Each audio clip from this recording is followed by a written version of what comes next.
Que as palavras dos meus lábios e o meditar do meu coração sejam agradáveis na Tua presença, ó Senhor, Redentor meu, Salvador meu. Quero convidar o santo povo de Deus a abrir as suas Bíblias no Evangelho de João, capítulo 2, versículos 13 a 22. Peço que deixem as suas Bíblias abertas nesse texto, ele já foi lido. E assim como estamos também nos dirigimos a Deus em oração. Ó Deus querido, momento de Tu falares aos nossos corações e às nossas vidas. Que o Teu Espírito Santo abra a nossa mente, abra o nosso coração, para que o meditar na Tua palavra seja agradável na Tua presença. Amém.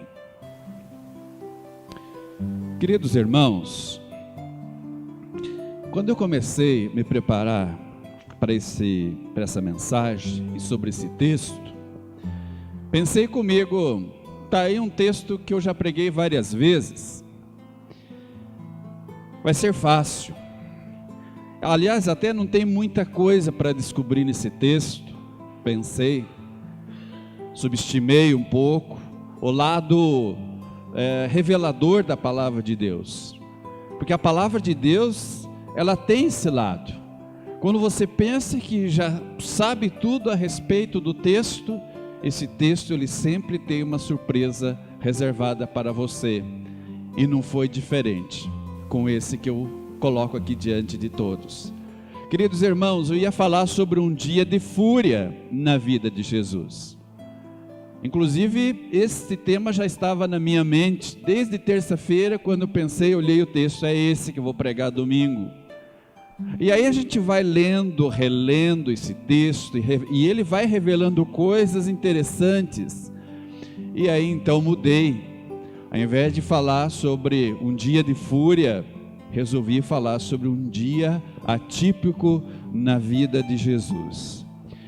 E por que tomei essa decisão? Porque esse texto, na verdade, ele é surpreendente. Ele tem assim algo que dificilmente a gente encontraria algo parecido em outros textos que falem a respeito da pessoa de Jesus, da maneira de Jesus ser. Porque olha só, por exemplo, lá em João capítulo 6, versículo 37, ali nós lemos Jesus dizendo assim: o que vem a mim, de maneira nenhuma o lançarei fora. Olha que palavra bonita, esse versículo revelando o lado acolhedor de Jesus. Quanta delicadeza do nosso Senhor e Salvador. Lá, por exemplo, no texto de Mateus 19, 14, quando as crianças naquela época não tinham muito valor perante a sociedade, e daí Jesus diz: não, deixar vir a mim os pequeninos, não os embaraceis, dos tais é o reino dos céus. E aí diz o texto que Jesus acolhia as crianças, elas vinham até ele e Jesus as abençoava. Que bonito! Um jeito carinhoso de Jesus, um jeito acolhedor, que coisa bonita. Lá em Lucas 6, 29, nós lemos Jesus dizendo: gente, quando alguém ferir vocês numa face, oferece-lhe também a outra, e ao que te houver tirado a capa, não lhe negues também a túnica. Olha que coisa bonita esse texto. Jesus revelando que a gente precisa responder com perdão e gestos de bondade àquele que nos faz um mal. Então esse era o jeito normal de Jesus ser, era o jeito normal de Jesus proceder, sempre acolhedor, sempre delicado, sempre amoroso. E de repente os nossos olhos se voltam para João capítulo 2. E as reações de Jesus aqui nos causam surpresa. Uau! O que nós temos aqui diante dos nossos olhos? João capítulo 2 revelando Jesus fazendo um chicote de cordas. Vocês podem imaginar o Salvador Jesus tomando essa iniciativa, preparando um chicote de cordas? Quando vocês eram menores e viam o pai e a mãe pegar um chicote, o que aquilo representava? Que a coisa ia ficar feia para o seu lado. Jesus aqui fazendo uso de um chicote de cordas, diz o texto. Também o próprio texto diz que Jesus expulsou pessoas do templo. Jesus expulsando pessoas da casa de Deus. Não era ele aquele que acolhia as pessoas de bom grado e as fazia realmente sentir-se à vontade na casa do Pai? Alguém consegue imaginar a cena? Jesus derramando pelo chão o dinheiro de cambistas, Jesus virando as mesas, o Cristo que na cruz clamou: Pai, perdoa-lhes porque eles não sabem o que fazem, parece não ser o mesmo Cristo descrito no Evangelho de João capítulo 2, e por isso que num primeiro momento eu havia decidido falar com vocês, discorrer sobre o tema um dia de fúria na vida de Jesus, porque todos nós já tivemos o nosso dia de fúria. E tem gente que todo dia é o seu dia de fúria. Não é assim? Sempre está furioso, furiosa. Mas eu não estou aqui para julgar essa reação, digamos assim, surpreendente e furiosa de Jesus. Não estou aqui para isso. Apenas para constatá-la. E o que é mais interessante é onde tudo acontece. Tudo acontece no templo de Jerusalém, por onde Jesus foi, visto estar próximo à Páscoa, conforme o texto descreve. E o termo grego usado para templo aqui é hieron. E esse termo hieron, um termo que quer dizer templo, quando é usado aqui nesse contexto, ele serve para indicar o templo como um todo. Por isso separei essa foto, esta imagem aqui, que vocês podem acompanhar na tela de projeção. Vejam ali vocês como é que era o templo. Quando se fala o templo de Jerusalém, né? Logo você vem à mente um templo parecido como o nosso, também muito bonito, aconchegante. Mas o templo de Jerusalém era muito maior. Olha como é que ele era formado. Claro, a gente não vai entrar em todos os detalhes aqui, mas nós temos aqui o pátio dos gentios, o pináculo do templo. Lembram o que Satanás sugeriu para Jesus na tentação? Dele se atirar lá do pináculo do templo. Nós temos aqui os pórticos, as portas, o pórtico de Salomão, as famosas muralhas do templo. Nós temos aqui o pátio das mulheres, e aqui nós temos o lugar santo e o santíssimo, né? Que, digamos assim, era o coração do templo. Um pouquinho antes, o pátio das mulheres. E nos chama a atenção aqui o pátio dos gentios. Por que nos chama a atenção o pátio dos gentios? Porque todo esse dia de fúria, esse dia típico na vida de Jesus, acontece ou aconteceu justamente aqui no pátio dos gentios, porque ali era uma área reservada justamente para os não-judeus. E diz o texto que ela estava ocupada pelos comerciantes que vendiam animais para os sacrifícios.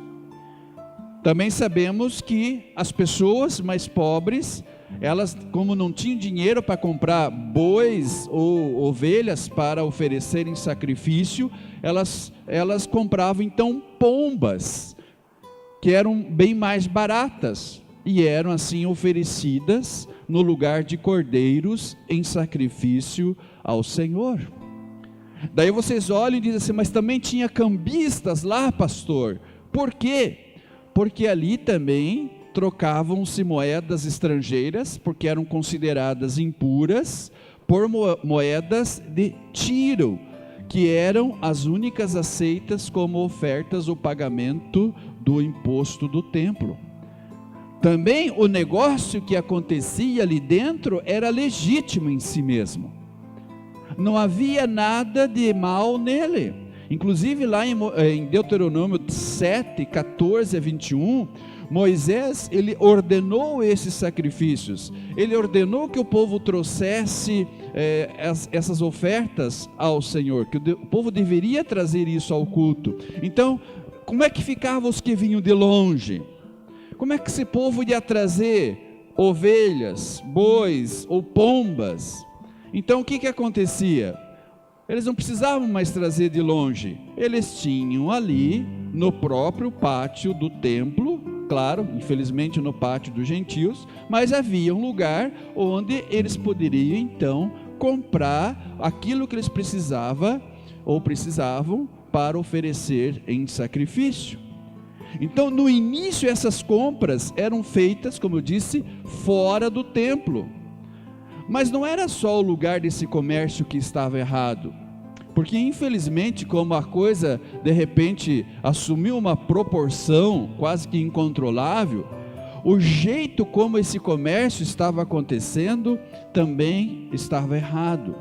Por quê? Porque surgiu um culto falso.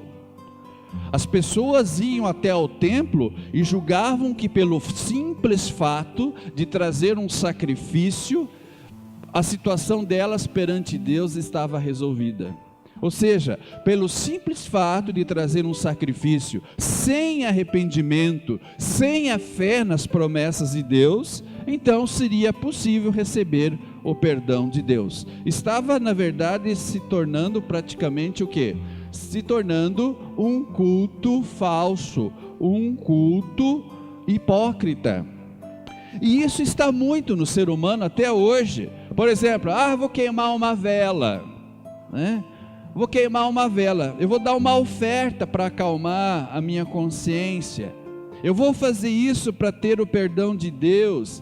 E até hoje, como eu disse, muitas vezes acontece sem o arrependimento, sem a fé e sem o resultado da fé, que é a misericórdia. Ou seja, as pessoas acham que é isso que Deus quer, um sacrifício sem mudança de coração, um sacrifício sem fé, um sacrifício sem misericórdia. E aí então nós somos contrastados com essas palavras lidas no Salmo 51, 17, quando Deus diz assim: sacrifícios agradáveis a Deus são o quê?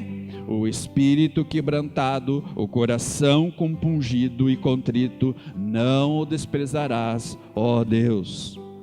E também lemos em Oséias 6:6, pois misericórdia quero e não sacrifícios, e o conhecimento de Deus mais do que holocaustos. Ou seja, na verdade o que estava aqui em jogo não era só a questão da prática do comércio no pátio dos gentios, dentro da área do templo.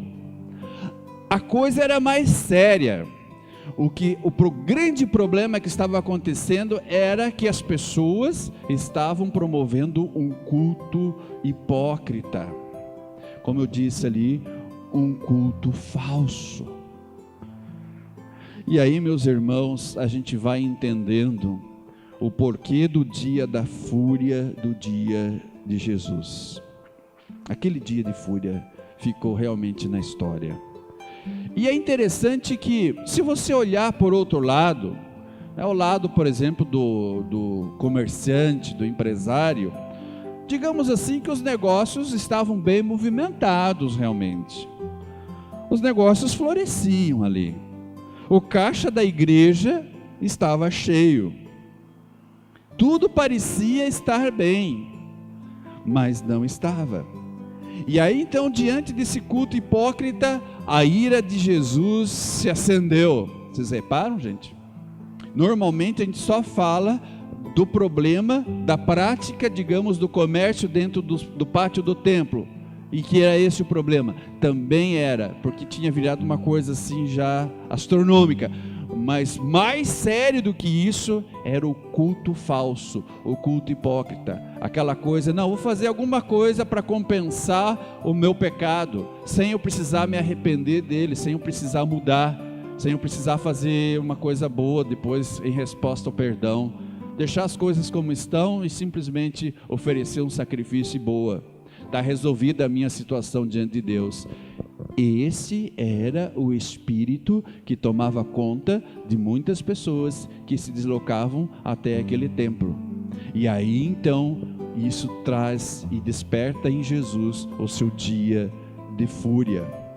O local era um local onde estavam acontecendo os abusos. E eu gostaria até de lembrar aos irmãos o que o templo simbolizava. O templo, para o povo judeu, simbolizava a presença de Deus no meio do seu povo. E aí então, quando Jesus vai justificar o seu dia de fúria, o seu ataque de fúria, ele diz que vocês estão transformando a casa de meu pai em casa de negócio. E aí os líderes judeus, vocês acham que eles iam ficar quietos? Os líderes judeus questionaram a atitude de Jesus. Eles perguntaram assim, mas escuta, que milagre você pode fazer para nos provar que tem autoridade para fazer esse esparrame todo? E aí Jesus respondeu, eu vou dar um sinal para vocês. Derrubem este templo e eu o reconstruirei de novo em 3 dias. E eu chamo a atenção para a palavra dita por Jesus com referência a templo. Eu falei antes, Jesus e o evangelista falou que Jesus tinha ido até o templo e a palavra usada era hieron, que se refere à área toda construída do templo, seus pátios, seus pórticos, suas muralhas e por aí vai.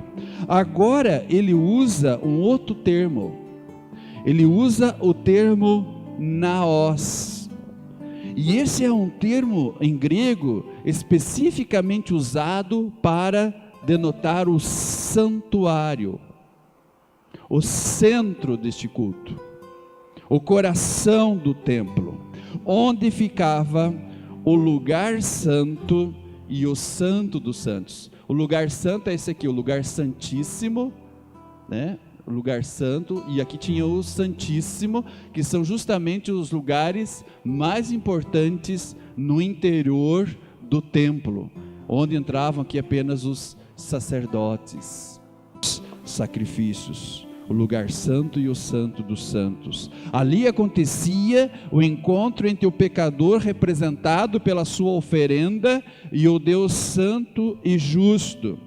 E aí então Jesus diz assim aos judeus, destruam este templo, destruam este santuário. Ele está falando aqui deste lugar santo e o santo dos santos. Destruam esse santuário e eu o reconstruirei de novo em 3 dias. Bom, o que os judeus entenderam? Entenderam as palavras de Jesus da perspectiva humana, do ser humano. E eles acharam que Jesus estava se referindo ao templo, ao hieron, ao templo, a área toda construída, ao templo propriamente dito. Mas na verdade Jesus estava fazendo a maior de todas as revelações. E aí então foi o motivo pelo qual eu mudei o meu pensamento, quando eu pensei, não, eu vou falar sobre um dia de fúria na vida de Jesus, e mudei para um dia atípico. Por quê? Porque esse texto ele não fala só de fúria, porque aqui nesse momento Jesus ele vai fazer uma grande revelação.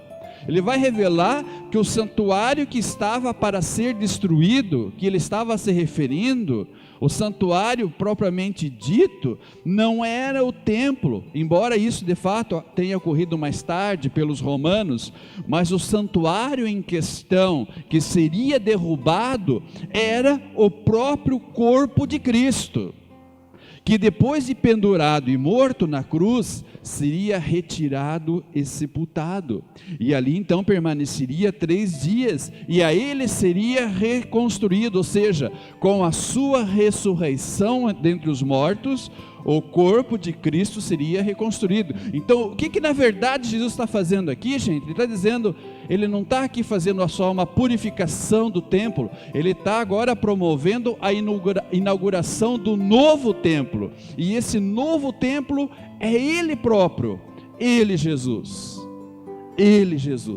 que com sua morte e ressurreição, resolveu a nossa situação de condenação eterna junto ao nosso Deus. E aí então, quando eu li essa parte, eu entendi que o tema da mensagem de hoje não poderia estar restrito a um dia de fúria, mas sim ao dia típico. Por quê? Porque não tem só fúria nesse lugar, nesse texto, perdão, não tem só fúria aqui, porque a sua fúria cede lugar à revelação graciosa de que, mais do que purificar o templo, Jesus, como eu disse antes, ele veio apresentar um novo templo, e nesse templo Jesus então anuncia a sua vitória sobre a morte, ou seja, no lugar do templo material, do corpo, digamos assim, como era feito, como estava colocado lá, o templo de Jerusalém,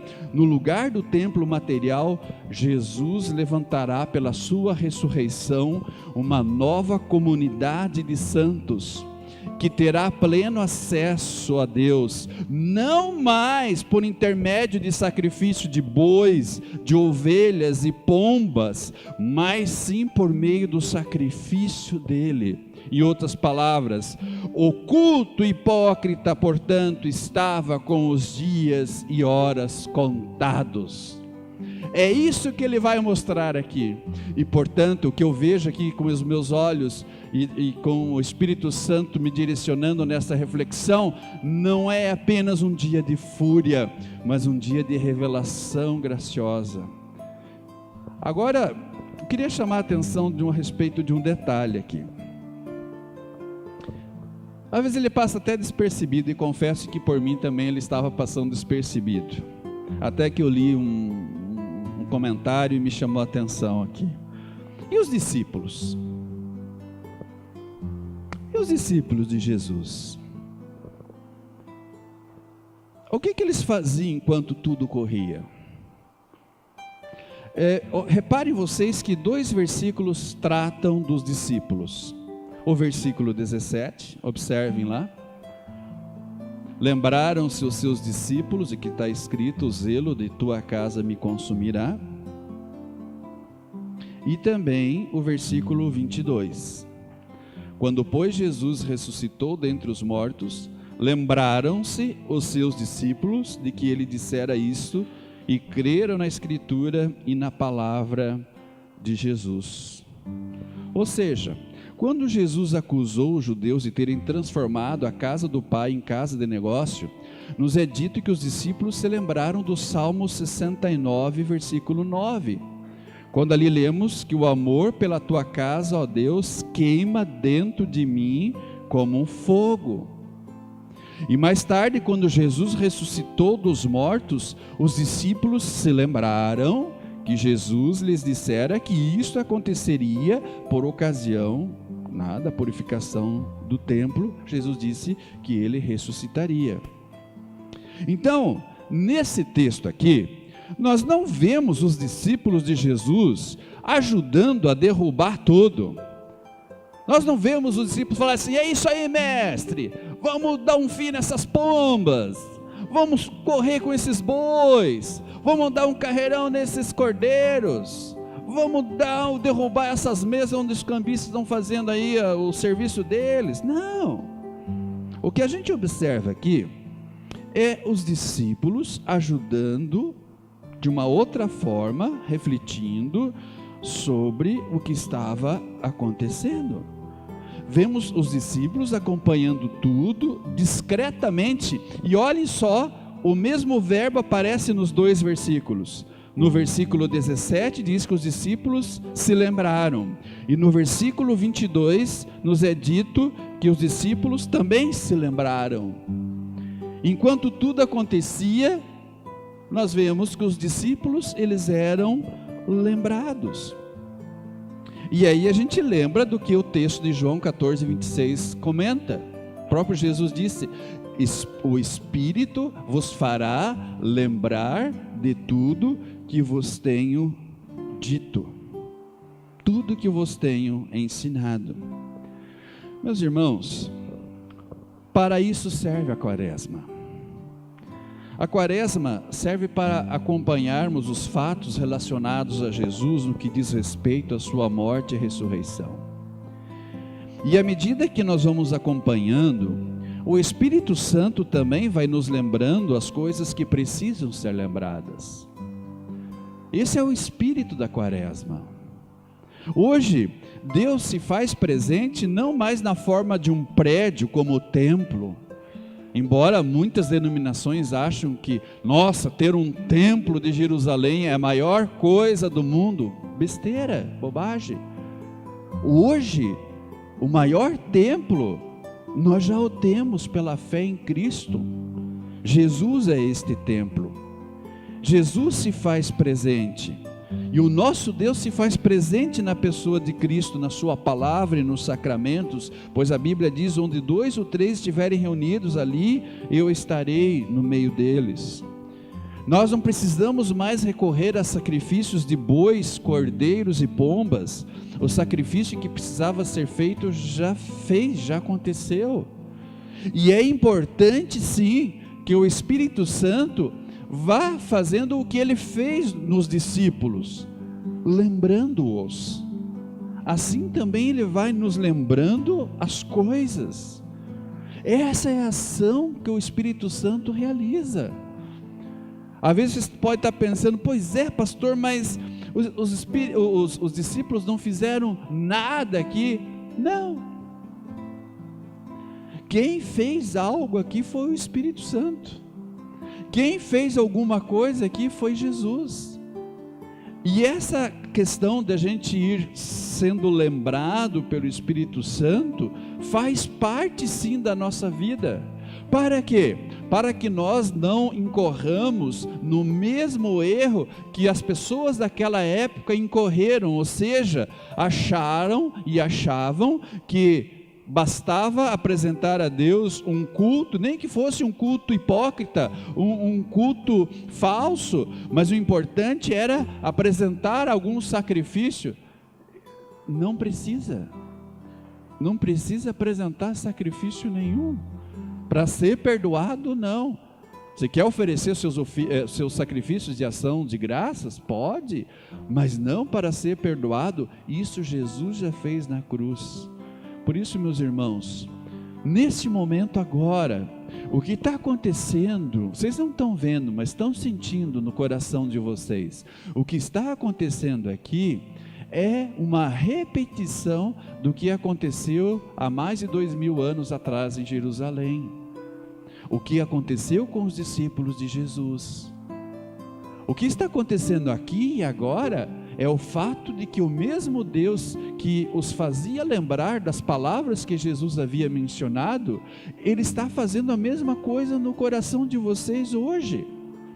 Para que também o nosso culto, como eu disse, não se resuma a um culto falso ou hipócrita, mas para que o amor pela casa de Deus, um amor pelo próprio Senhor e Salvador Jesus Cristo, possa queimar dentro de nós como fogo, porque era isso que moveu Jesus a ter o seu dia atípico. Ele teve dentro de si um fogo queimando, assim era comparado o seu zelo pela casa do Pai, um fogo que queima dentro de mim. E este fogo só vai poder queimar dentro de cada um de nós a partir do momento em que o Espírito Santo realmente estiver fazendo, como Ele está fazendo agora, a sua obra, lembrando vocês, como Ele lembrou aos discípulos de Jesus. Dessa maneira, então, nós temos plena certeza que quando nós também tivermos os nossos momentos de fúria, não tão santos assim, né? Uma fúria não tão santa igual a de Jesus, porque quando a gente tem os dias de fúria da gente, realmente a coisa pega ardendo, que a gente também se arrependa, peça perdão a Deus, e Deus em Cristo Ele vai nos ajudar a não mais incorrermos em situações parecidas, e certamente vamos dar honra e glória ao seu nome, e que essa palavra traga muita paz a cada irmão e irmã aqui presente hoje. Levem no coração de vocês essas palavras de Jesus, que realmente nós possamos ter a certeza de que Cristo está presente em nossas vidas, em nosso dia a dia. A presença dele hoje não é um prédio, a presença dele hoje é palpável, ela pode ser ouvida. A presença de Jesus entre nós se dá aqui, na sua palavra, se dá na Santa Ceia, se dá no batismo. Jesus está presente. Que maravilha! Que bênção! Levem essa mensagem no coração de vocês e consolem-se com ela, em nome de Jesus. Amém.